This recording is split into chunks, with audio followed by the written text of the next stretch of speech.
Так, ну вот такой каминчик получается. Размером он как плита. Значит, сверху можно готовить какую-то пищу на нем. Вот, менять дуги. Дальше смотрим. Вот нижний отдел состоит для золы, не знаю, как это правильно называется, и для, собственно, камера для горения.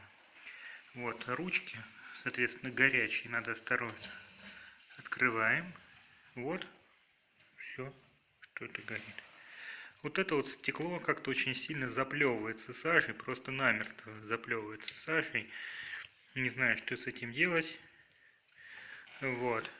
Ну, соответственно, мы забрасываем туда дровишки.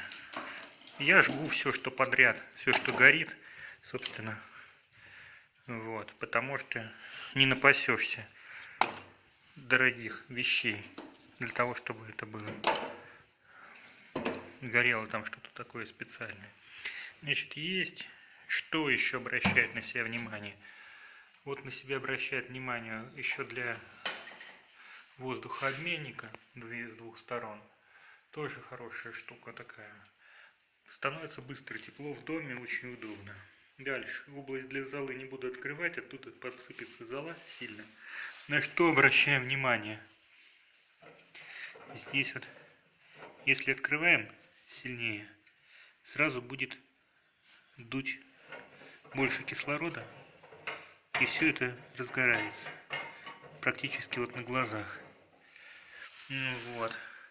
Можно здесь регулировать еще поступление воздуха.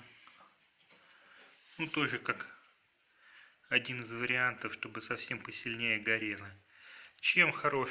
В принципе, быстро все нагревается. Ну, учитывая, что это все-таки у нас такое дело, все чугунное, оно быстро и охлаждается.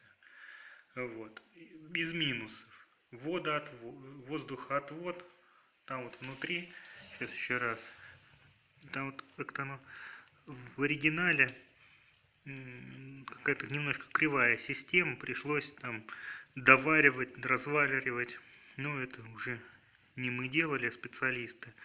Такие самородки. Ну вот, собственно, все, что нужно. Еще давайте спрашивайте.